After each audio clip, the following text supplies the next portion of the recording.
we were invaded so brutally over the years, the Islamic colonization and then the British colonization, was that the time when these temples were destructed? Because in that case, what were we supposed to do? I mean, we were being ourselves under the sword. So how would we save the temples? Yeah, that is a very natural thing to ask. Like, so I will say two things over here. There is one is the type of worship you mentioned about, like balance and everything. So we'll come to the yoga. I will mention about the Yogini temple. There are three types of people as far as the worship is concerned. One is Pashu. It's the terms I will explain. Okay. Second is Veera, and the third is Divya. Three type of people from the purely the point of view of worship and rituals. And what is termed as Pashu is one who is bound by Pasha, bound by various ropes. So he has fear, he has a lot of things which compels him not to do anything. It's like a person who leads a normal life. A lot of emotions as like a normal people. Okay. So they are not supposed to do this kind of worship as far as Yogini worship is concerned. Second is the Veera.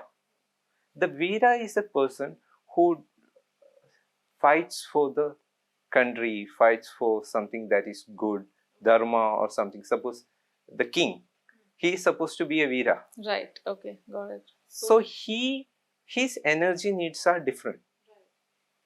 Did you get the point? Like a normal, he has to be fierceful and he needs to have that courage, he needs to have that aggression. So this kind of worship is for the Veera. Okay. Okay, so these kind of temples were not meant to be, especially the Shakti beads, and it may find a bit difficult, but the concept is that the one who is Veera, belongs to that Veera category, is supposed to do this worship, especially the Yogini worship. Okay, usually what we say, Kshatriyas were supposed to do this. Is that so? Or anyone Veera, anybody who has that courage, who has that courage, and these people needs that kind of energy for taking out these kind of adventures, like wars and everything. So, and the third part I'll just mention, like the Divya. Divya is something like they have renunciated, they have reached the level of the gods and something like it, and it's something like they need not go through the normal rituals. Like if we say Pushpam Samarpayami, Pushpam Samarpayami, it's like we are offering flowers. Right. A person belonging to the Pashu and the Veera category, we give the flower. The person belonging to the Divya category, he need not give the flower. Out of his own mind, that tattva he would have created and offered to the deity. Wow. Okay. I got it. Okay, so we'll just set aside this third part. So coming to your point, like these are the temples where these people got their aggression, because if you see, like even the army has a different lifestyle, isn't it? Very. Army has a different kind of upbringing. They have a different discipline, and they have the different training. So we cannot just go to them and say, oh, this is bad, you should be like us. So what happened, what can be deduced is that at a point of time, some people started neglecting and stopping the rituals at these temples. So the entire support system that protected the entire civilization, it crumbled.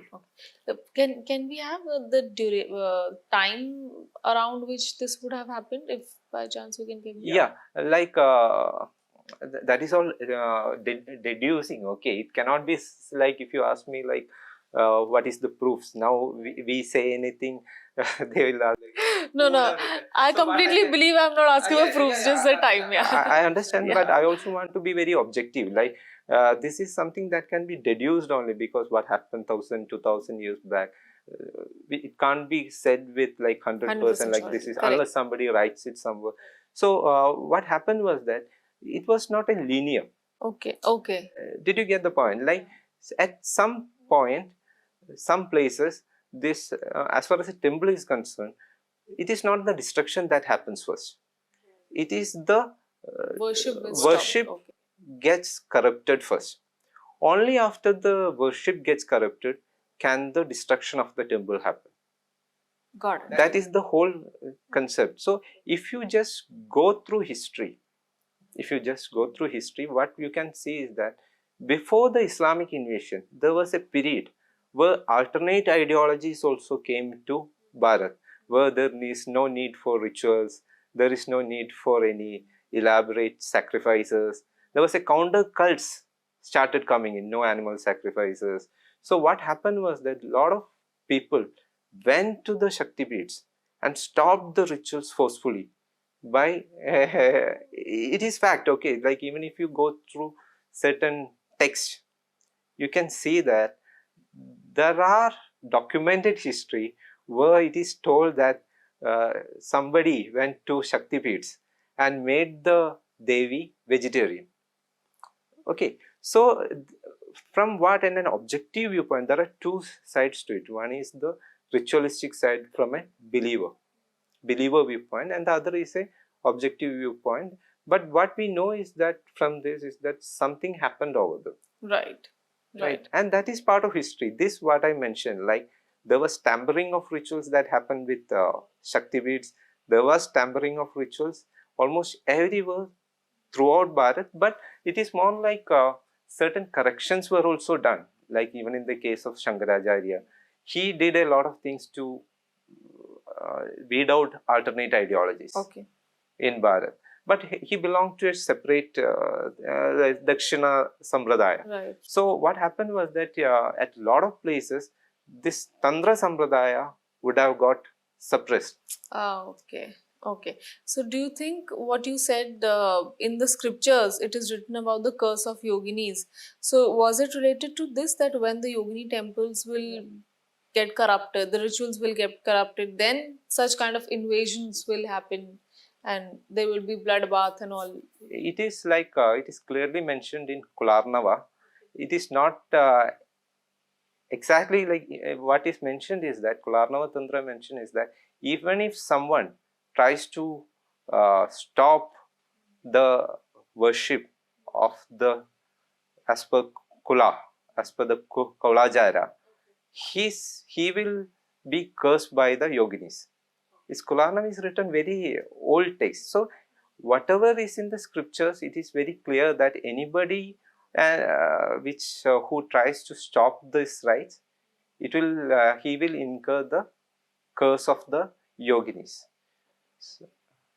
So it's like I wouldn't say that everybody should believe it. It's up to the person who is believer this side or that side. But only thing that can be told is that there was corruption of rituals. There was a time where we neglected our temples, and the invasions happened afterwards. And based on interactions and with a lot of people, there is a fact that comes forward that even in lot of Shakti beats, what is now happening is not the original rituals that should have happened there, and the Yoginis, which should have been worshipped at the Shakti beats, are not happening as of now. One exception may be the Kamakya. Right. Okay. There it is still happening the way it used to happen. Yoginis are being worshipped. Okay. Okay. Wow. So I think Sanatan is so vast and there is so much into it. This is the first time I am getting to know about the Yoginis worship. I usually try and grasp as much information as I can about every sect because I firmly believe, as you said, that there are non-believers. Within Sanatan, I don't think one should be a non-believer of any of the sect that we have because I strongly feel that every sect, the mantras, the worship generates some kind of energy, and every energy is important to keep the balances of the earth flowing. Even if it is tantra, mantra, everything is equally important. That's how I see.